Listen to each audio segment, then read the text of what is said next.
दोस्तों, अब वो समय आ चुका है एडेनियम के लिए, जबकि ये काफ़ी लोगों के एडेनियम इस समय पे ख़राब होते हैं और बहुत लोगों के एडेनियम प्लांट तो मरते भी हैं।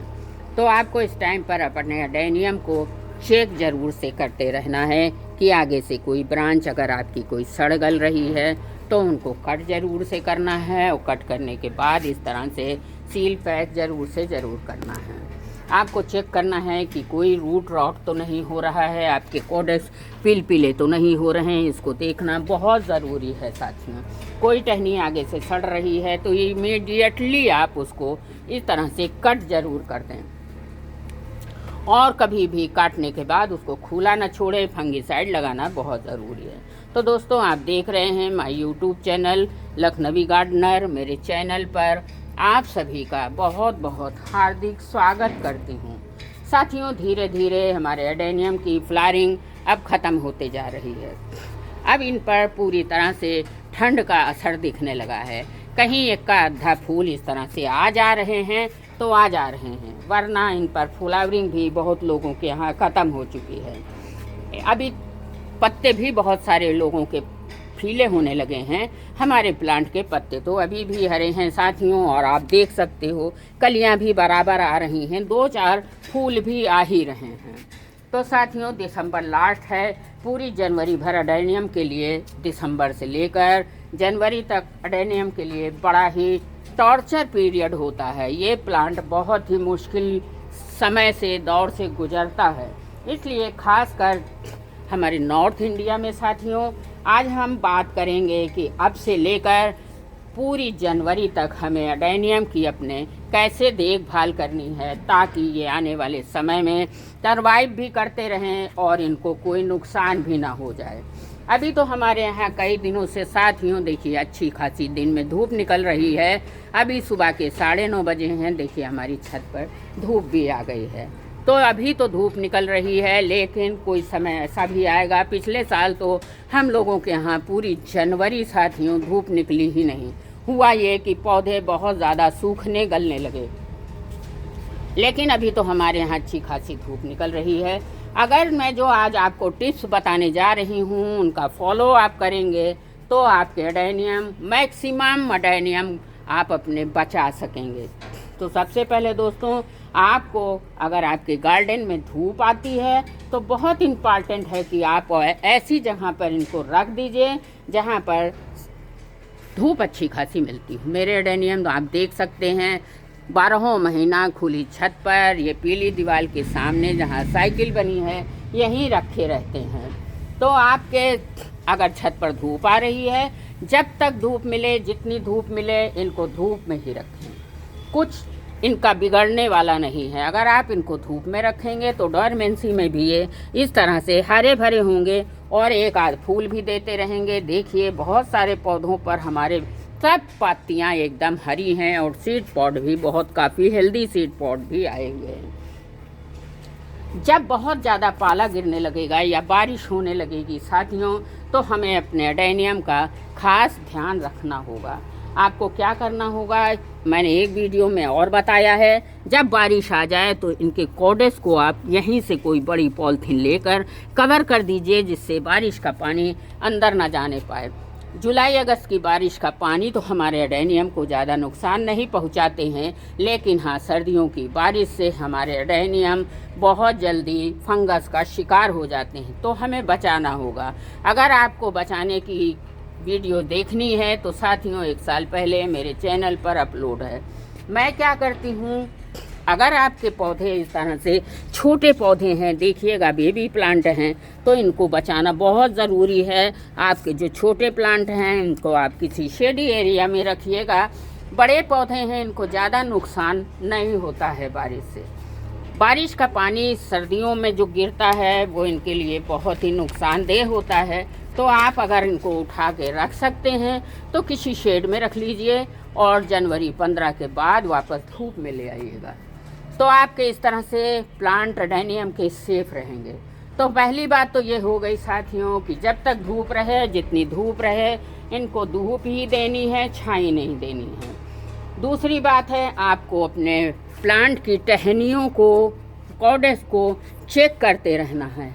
अगर कोई टहनी आपकी सड़ गल जाती है, देखिए अभी 1 महीना पहले 20-25 दिन पहले मेरी यहाँ से एक टहनी सड़ गई थी। मैंने काट के इस पर फंगीसाइड लगाया और ऊपर से इस पर मोमबत्ती जलाकर टपका दिया। पूरी तरह से सील पैक हो गया।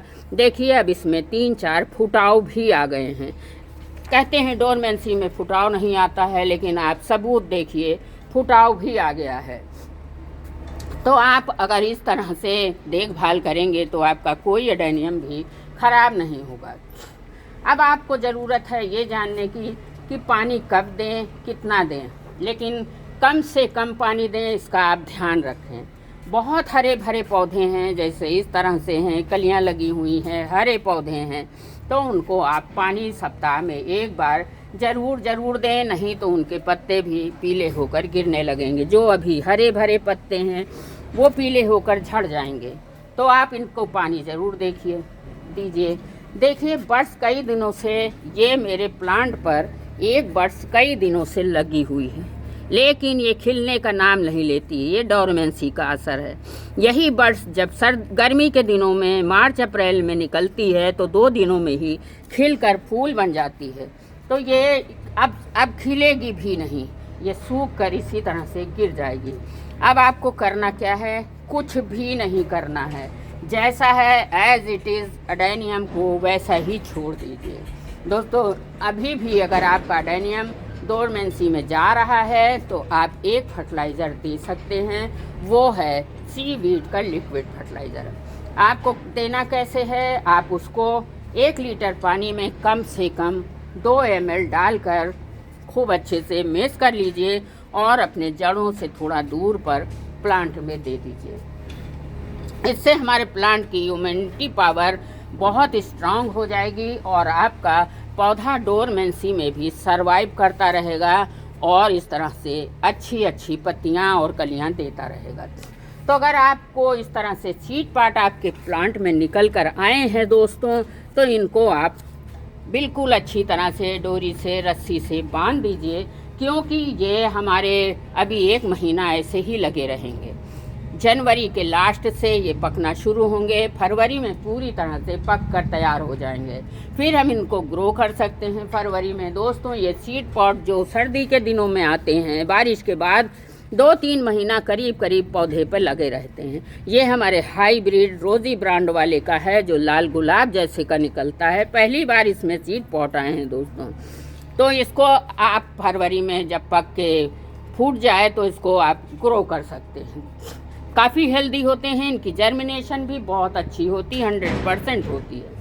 अब बात आती है वाटरिंग की। कई लोग कंफ्यूज रहते हैं कि मैम हम पानी कैसे दें अपने पौधों को।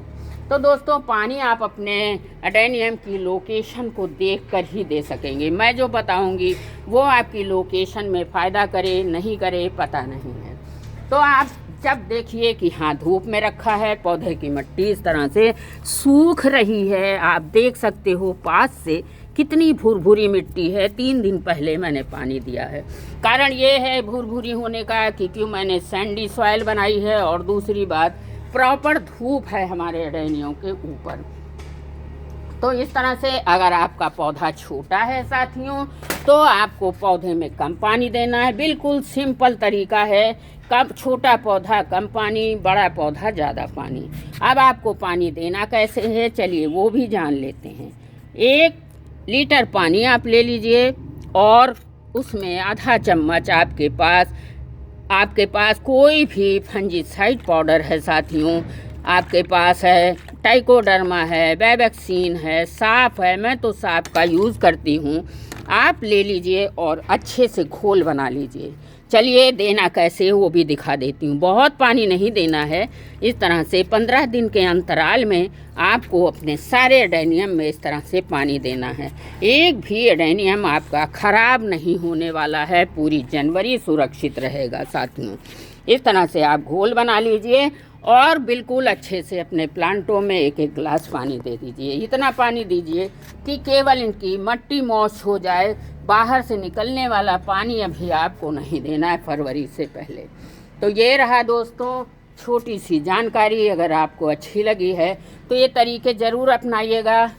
दोस्तों, मुझे बहुत अच्छा लगता है आप लोग गुड कमेंट देते हैं। कई लोग कहते हैं मैम आपके एडेनियम बहुत ब्यूटीफुल हैं, इनके कॉर्डेज बहुत अच्छे हैं। तो मैं साथियों यही चाहती हूँ तहे दिल से कि आपके एडेनियम भी इसी तरह से ग्रोथ करें और फ्लावरिंग करें। तो आप भी इस तरह के तरीके को अपनाकर ऐसे प्लांट, ऐसे कॉर्डेक्स पा सकते हैं। बड़ा कॉर्डेक्स पाने के लिए मैंने एक वीडियो अपलोड किया है, फिर भी शॉर्ट में बता देती हूँ दोस्तों।